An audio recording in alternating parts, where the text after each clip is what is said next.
Rubiño, presidente de la Asociación de Empresarios de la Costa Tropical. Bienvenido a La Costa Cuenta, bienvenido a Granada Digital. Muchas gracias. ¿Es buen momento para emprender en la Costa Tropical? La Costa Tropical, al final, es un sitio en crecimiento, un sitio en desarrollo. La Costa Tropical históricamente ha sido el territorio de las grandes oportunidades y ha sido el territorio de las eternas potencialidades. Entonces, eso estamos viendo que con los años hay otros territorios que han avanzado mucho más rápido que nosotros y de manera mucho más potente. Entonces, ahora ya, aunque suene feo decirlo, por descarte nos toca, ¿vale? En la Costa Tropical tenemos dos principales industrias muy potentes, la agroindustria y después tenemos el turismo. Entonces, estamos viviendo una revolución tecnológica que está aprovechando muy bien la agroindustria. Tenemos empresas líderes absolutas a nivel europeo, con unos productos maravillosos. A lo mejor incluso en algún momento dado podemos decir que esa falta de infraestructura o esa falta de apoyo por las administraciones pues ha venido bien, entre comillas, por el aspecto de que nuestras empresas se han tenido que especializar, se han tenido que tecnificar y estamos haciendo productos de muy alta gama. Estamos produciendo frutas, verduras de un precio muy alto, de un valor añadido muy alto, de un sabor muy bueno, y estamos teniendo un turismo muy diferente a lo que pueden tener otras costas. Cuando todo el mundo se centraba a lo mejor en los destinos internacionales, en recibir turistas internacionales, pues nosotros seguíamos con nuestro turismo nacional, nuestro turismo regional de cercanía, y vimos como en ese caso en la época del COVID fue un éxito, ¿no? Es decir, había zonas turísticas en las que estaban totalmente vacías y nosotros estábamos a tope. Entonces nos queda mucho por camino por recorrer. Tenemos ahora mismo necesidades que ya esperemos que con el trabajo de las administraciones y de todos los colectivos empresariales consigamos empujar, y para poder seguir creciendo en esta línea. Al final, en la Costa Tropical tenemos un tractor que es el puerto de Motril. Para mí es la infraestructura logística más grande de la provincia, que era Mono. Es una infraestructura turística bastante potente. Tenemos que pensar que a lo mejor en la estación de tren o la estación del aeropuerto de Granada se pueden recibir continuamente muchos visitantes, pero claro, cuando viene un buque con 3.500 pasajeros y 1.500 tripulantes, pues bueno, claro, a lo mejor el volumen es muy grande. Aparte de estos cruceros, que está creciendo muchísimo el turismo de cruceros, creo que este año estábamos sobre los 40 y largos, casi 50, que vienen durante la temporada a Motril, que los vemos por Motril, por Salobreña, por Almuñécar, por Alpujarra, y aquí en Granada los veis en la Alhambra y los vais pasando por el centro. Pues claro, a esto le sumamos este turismo, que es un turismo también de ticket alto. Le sumamos las líneas con el norte de África y, por ejemplo, le sumamos ahora la que empieza ahora la OPE, la Operación Paso del Estrecho, pues al final tiene un movimiento de pasajeros y de mercancías bastante elevado. Y al final, pues bueno, es el momento de que la provincia mire a la costa, y la costa no miramos a la provincia, porque estamos muy, muy cerca. En AECOS conviven asociaciones, empresas, autónomos, pues muchas de ellas con ideas o con negocios que son coincidentes, ¿no? Porque, en fin, hay que tratando de aprovechar los beneficios, las posibilidades, las potencialidades que ofrece la costa tropical, pero más allá de esa competencia entre ellas existe esa necesidad de colaboración, de convivencia, y es donde aparece la asociación que usted preside. ¿De qué manera se acerca a esos empresarios, a esos autónomos de AECOS? Pues mira, lo primero que cuando yo entré de presidente hicimos un rebranding y teníamos claro que teníamos que buscar un eslogan, que en ese momento no teníamos. Y yo creo que dimos en el clavo, que es estrechar lazos, estrechamos lazos. Nuestro objetivo al final, nosotros somos una organización empresarial territorial. Representamos 20 territorios y a todos los sectores. Con lo cual en AECOS pues tenemos desde los comerciantes de Motril, colaboramos activamente con los comerciantes de Salobreña, con la Asociación de Mujeres Empresarias, con los regantes, con los agricultores, con los chiringuitos, con los empresarios de playa, con ECOAL, que es la Asociación de Mayoristas y Distribuidores Hortofrutícolas. Es decir, estamos compuestos por otras organizaciones y con muchas empresas. Lo fundamental, tú lo has dicho ahora mismo, y es que los empresarios tengamos un sitio donde estrechar lazos, donde conectar. Y no significa que porque a lo mejor nosotros podamos tener 20 empresas hortofrutícolas en la asociación, no significa que entre ellas se entienda. De hecho, es lo que necesitamos. Que las empresas de los mismos sectores colaboren, comuniquen, compartan, en muchos casos compartan información, compartan proveedores, compartan clientes, se apoyen entre ellos, y esto pasa en todos los sectores. Es decir, lógicamente, pues tenemos empresas, pues que hay varios números de empresas del mismo segmento, de los seguros, de los hortofrutícolas, de la comunicación, de la construcción, de la logística, y al final nos estamos dando cuenta que las sinergias tienen que fluir y que a lo mejor solo se va muy rápido, pero acompañado se llega mucho más lejos. Entonces, al final, nosotros desde AECOS, nuestro interés y nuestro objetivo es generar espacios, generar momentos, esos momentos donde estrechar lazos, estrechar lazos entre empresarios, empresas, autónomos, comerciantes, incluso emprendedores. Es muy importante. Muchas veces nos centramos en nuestros asociados, pero creo que tenemos que hacer un apoyo muy importante a esa persona que quiere emprender, que no sabe cómo emprender y que necesita esa tutorización, esa ayuda y esa colaboración. Y al final se le va a generar también ese espacio de poder encontrar un cliente, un colaborador, y yo creo que esa es nuestra obligación. Aparte de la parte más reivindicativa que tenemos, y creo que es muy importante la parte reivindicativa, tenemos que generar ese espacio para que de manera proactiva los socios de AECOS y los colaboradores, porque por ejemplo hace ya cuestión de 2 años a los medios de comunicación que estaba en la costa, lo hicimos socios estratégicos de la asociación, pues tienen que confluir todo y tenemos que ir todos a una, porque al final todo está cada vez más complejo, las tasas impositivas, las regulaciones, las exigencias de los mercados cada vez nos obligan a ir a más volumen, menos margen. Entonces creo que tenemos que estar más unidos y más compenetrados que nunca. Lleva desde 2022, si no me equivoco, al frente de AECOS. ¿Está contento del desarrollo, del crecimiento de la asociación en este tiempo? Sí. Se ha hecho un trabajo, aunque está feo que lo diga yo, se ha hecho un trabajo muy fuerte. Tengo que decir que yo cojo relevo en una situación muy crítica. Cojo relevo después del COVID.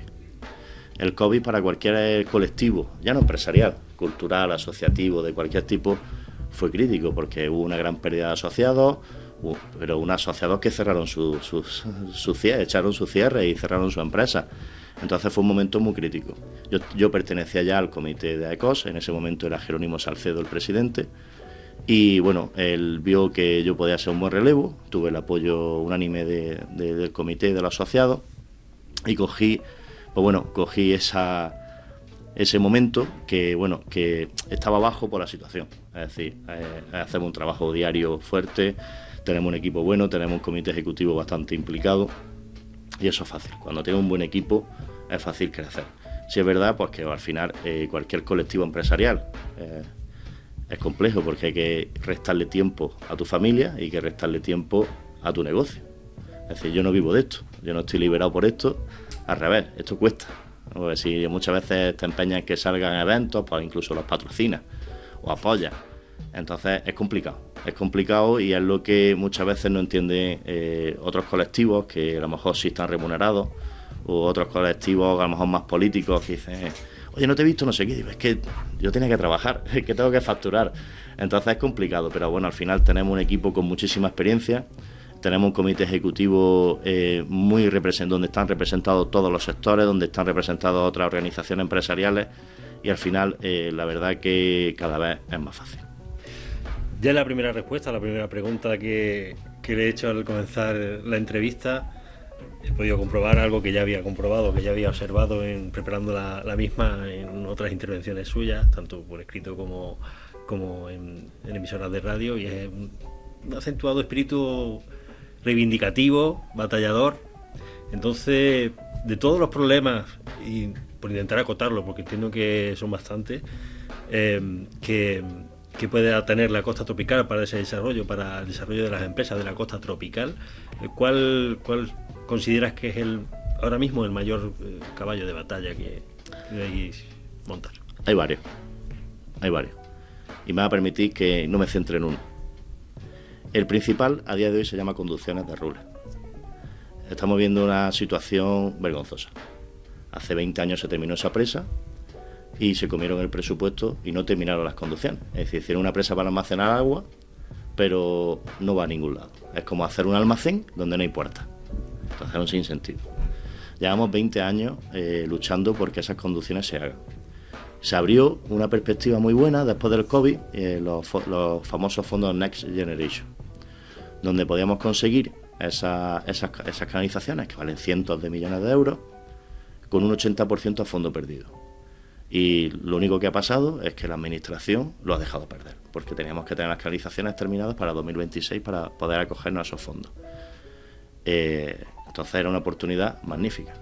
Aquí ya no vamos a hablar de temas más políticos, de la cantidad de miles de millones que hemos desperdiciado y no hemos podido coger simplemente por incapacidad de gestión de nuestras administraciones. Eso ha pasado y eso no se le escapa a nadie. También lo que tiene que tener en cuenta es que por la costa tropical han pasado todos los partidos, por la Junta de Andalucía, por el Gobierno, por los ayuntamientos, por la Diputación, han pasado los principales partidos. Y a día de hoy seguimos igual. Es decir, esto no es una cosa de que le podamos achacar el 100% de la culpa al gobierno actual. El gobierno actual tiene su parte de culpa porque hemos perdido esa oportunidad, pero al final esto viene de hace 20 años, esto no es de ahora. Ahora, ¿dónde se presenta la situación? Pues que dice el gobierno que sí, que va a hacer las canalizaciones, pero que el 100% lo paguen los agricultores. La agricultura es una industria productiva que los costes debilitan mucho la estructura empresarial, pues al final para mí un agricultor es un empresario, es un empresario totalmente dedicado que trabaja 365 días, que no tiene horas y que trabaja en condiciones climáticas muchas veces muy adversas, ¿no? Hay incluso debajo de los plásticos. Entonces para mí es una profesión, vamos, la más digna y la más básica porque aparte nos da de comer a todos. Y si nos fijamos en la cadena de valor, en la cadena de suministro de la agricultura, vemos cómo ahí un solo agricultor genera una cantidad de empleo hasta que ese producto, ese tomate, ese aguacate llega al supermercado, es impresionante. Es impresionante. Entonces, que castigamos al sector primario, al sector productivo, me parece un poco lamentable. Pues al final, que son los que nos da de comer, que son cuando el COVID estábamos todos encerrados en la casa con un miedo atroz, eran los que salían a cultivar, eran los que salían a trabajar y los que mantenían los lineales de los supermercados llenos. Esto es como si el espigón que se está haciendo ahora en Playa Granada le dijera al gobierno a los chiringuitos que lo tuvieran que pagar. Es decir, yo creo que en esa cadena de valor, esa cadena de suministro de la agricultura, de que podemos hablar de que hay muchísimas etapas entre la logística, almacenamiento, producción, envasado, distribución, venta mayorista, venta minorista, puede haber a lo mejor incluso 20 etapas, 20 momentos en la cadena de suministro, hay 20 imputaciones de impuestos. Hay muchas empresas que pagan su IRPF, pagan su seguridad social, pagan su impuesto de sociedades, pagan su IVA. Oye, no tenéis suficiente en toda esa cadena de suministro, en todos esos momentos de impositivos que hay de impuestos para recuperar esa inversión. Tenéis que cargarlo otra vez al producto para que aumente la inflación y al final la cesta de la compra sea más cara. Yo creo que estamos perdiendo la perspectiva en muchos casos y en muchos momentos los gobiernos que hemos tenido, no hablo solo de este, hablo de todos, ponemos las perspectivas en otros sitios y también esto al final lo que nos va a hacer, que no sé si se harán las conducciones. Ahí la Comunidad General Regante Bajo el Guadalfeo está haciendo una labor de reunión con todas las mancomunidades para ver qué pasa, pues tienen que decidir, porque se está hablando de que puede haber una imposición de 1.500, 1.700 euros al año por hectárea. Eso no todos los cultivos lo aguantan. Y al final es una cosa que tienen que pagar entre todos y a uno le hará falta el agua y a otro no le hará falta el agua. Entonces es un tema bastante complicado y no sé cómo se va a desarrollar esto y si tendremos canalizaciones de rules. Eso es algo importante, no sé si las tendremos, porque se ha puesto todo en contra. Y encima el gobierno le ha echado la pelota en el tejado de los agricultores. Oye, si no tenéis las canalizaciones es porque vosotros no queréis. Bueno, eso es discutible, ¿no? Por todo lo que te he comentado. Luego hay otros aspectos fundamentales y vamos a la otra industria que te hablaba al principio, ¿no? La turística. Estamos viendo cómo el espigón de Playa Granada está cambiando la línea litoral totalmente. Estamos viendo cómo ya no está en peligro esos chiringuitos, ya no está en peligro ese turismo de playa, pero hacen falta mucho más. Estamos hablando de que hacen falta unos 20 en la costa tropical, más de 20 en la costa tropical. Pero claro, nunca se terminan de sacar los proyectos, siempre los impactos medioambientales. Estamos aprendiendo, por lo menos yo estoy aprendiendo de que estoy en este mundo de las organizaciones empresariales, de que para cualquier infraestructura hace falta mínimo 5 años. Es lo que decía. Si para un desglosado de las conducciones de Rules llevamos ya 4 años, nos quedan 10.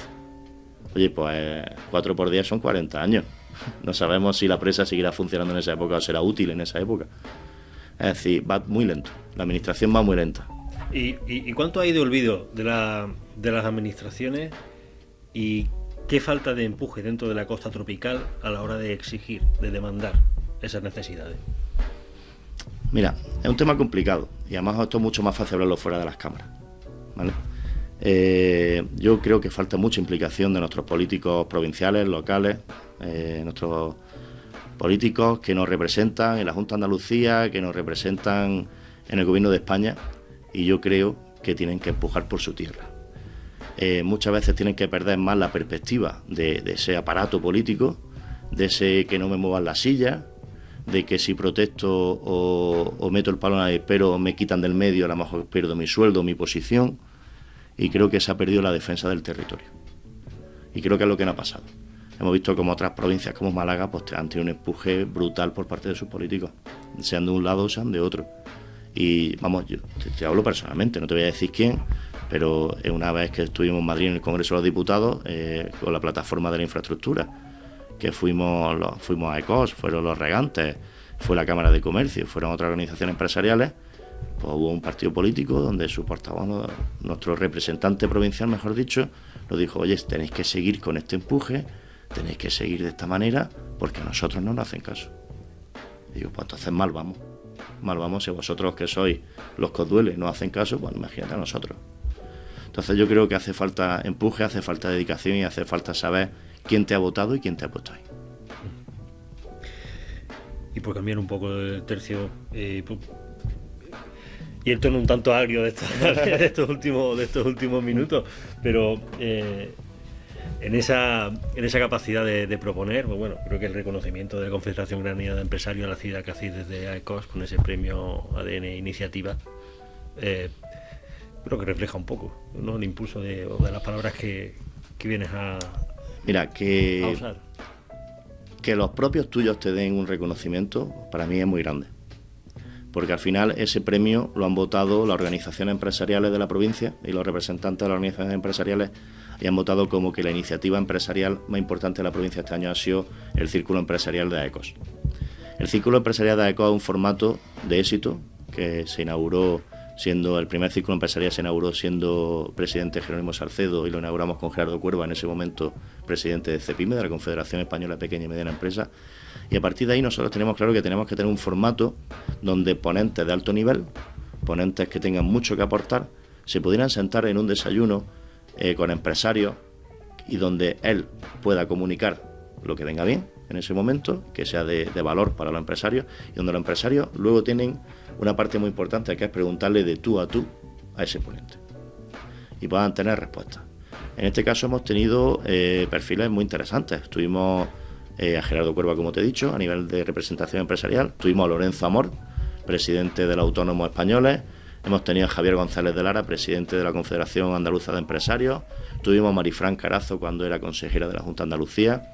A Juanma Marín, vicepresidente de la Junta, que fue vicepresidente de la Junta de Andalucía y ahora es presidente del Consejo Económico y Social de Andalucía.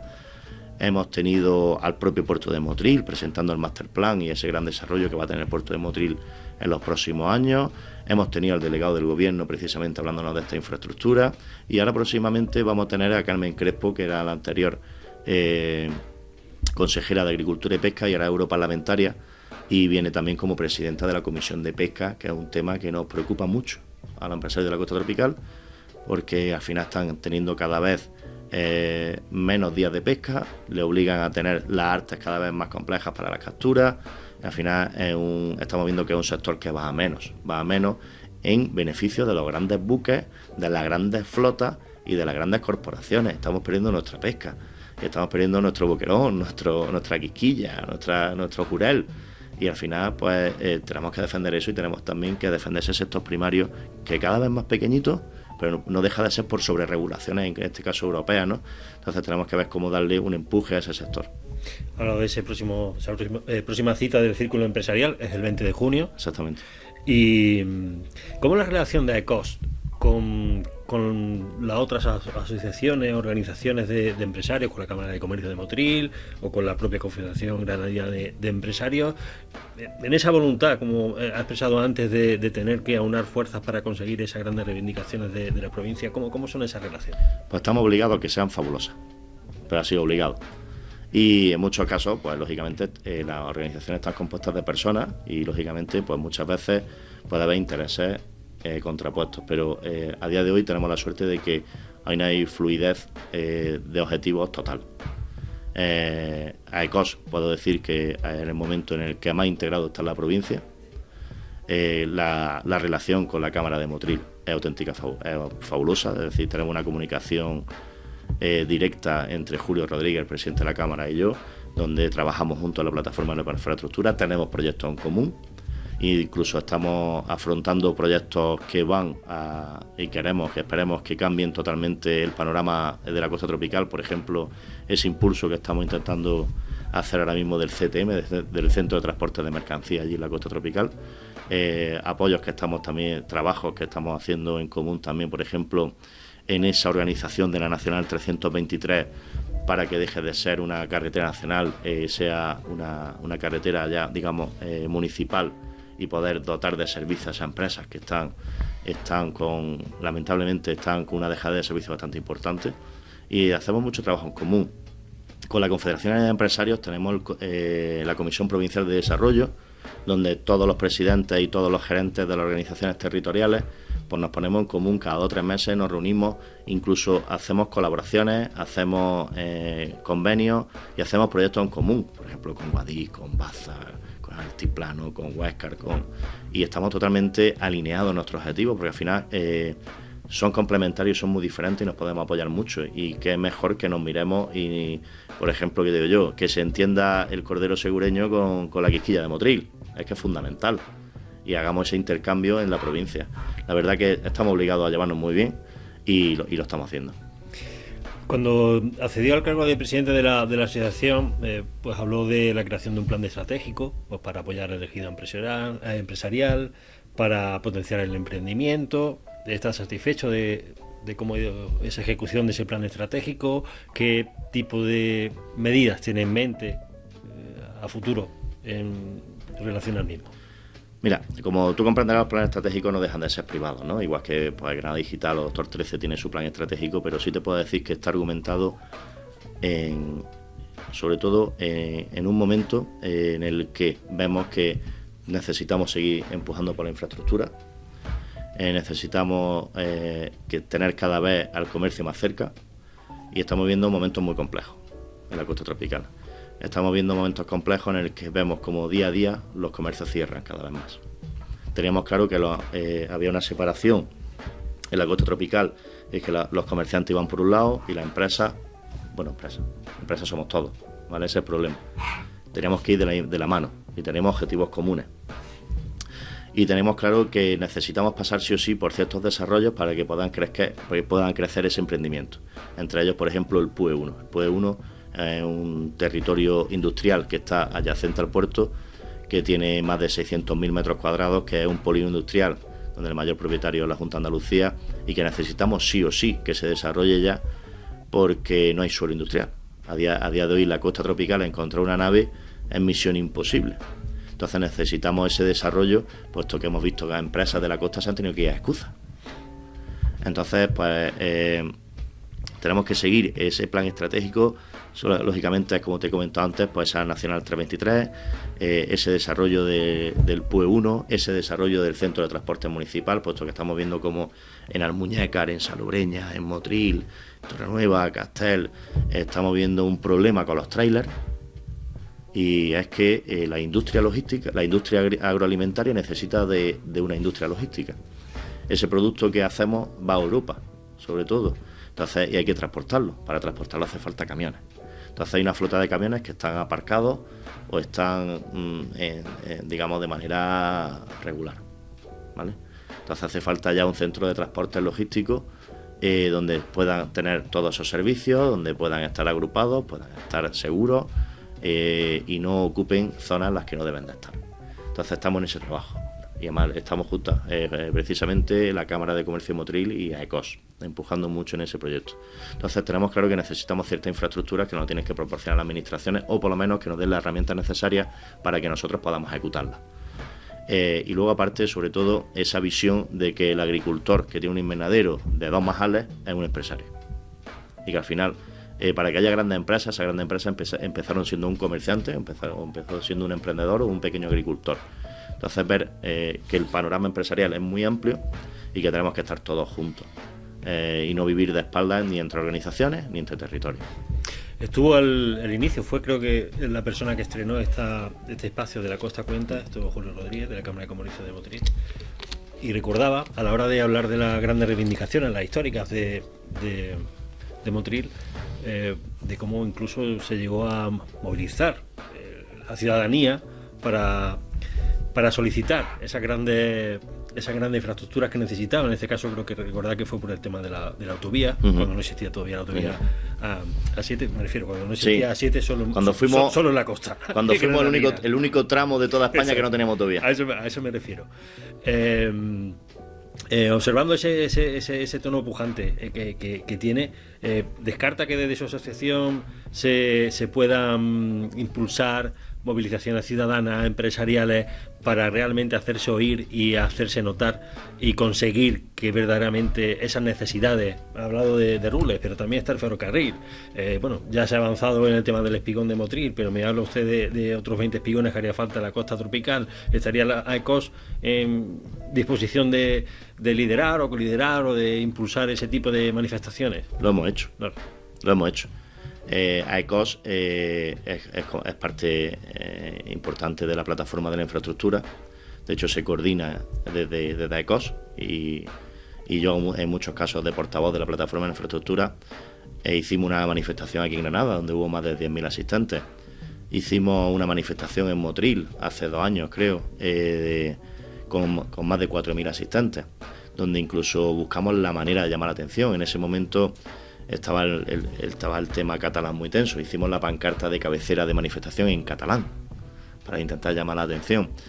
Hemos estado infinidad de veces en Madrid, nos hemos puesto en Madrid en la puerta del Congreso con nuestra pancarta, hemos hecho movilizaciones, reivindicaciones, ruedas de prensa. Es decir, esa es una labor fundamental y vamos a seguir haciéndolo. Y vamos a seguir haciéndolo porque, oye, esto no termina de suceder. No termina de suceder y estamos viendo cómo pasan oportunidades y sobre todo, mira, yo que tengo 2 hijos pequeños, aparte soy un defensor de la libertad, ellos pueden, cuando sean mayores, que quieran ir donde quieran y puedan desarrollarse donde quieran, pero que tengan posibilidad de hacerlo en Motril. Es decir, yo tengo más amigos que viven fuera de Motril y de España que en mi propia ciudad, ¿no? Sí, es verdad que a mí la costa tropical me encanta y yo en el pasado tuve oportunidades laborales muy grandes fuera de aquí y decidí vivir bien y ser más cómodo a lo mejor, ¿no? O no salir a lo mejor de mi zona de confort. Pero sí es verdad que al final toda esta lucha y todas estas reivindicaciones que se van a seguir haciendo, y como pinta la cosa seguramente en breve y de manera rotunda, lo haremos para que las próximas generaciones tengan la posibilidad de elegir quedarse aquí, a poder trabajar y desarrollarse pues como lo que quieran, como agricultores, como ingenieros, como electricistas, como lo que quieran, porque ahora mismo hay pocas posibilidades. Javier Ubiño, presidente de AECOS, muchísimas gracias por su presencia aquí hoy en La Costa Cuenta. Muchísima suerte en la labor que desempeña y agradecido por este rato. Muchísimas gracias.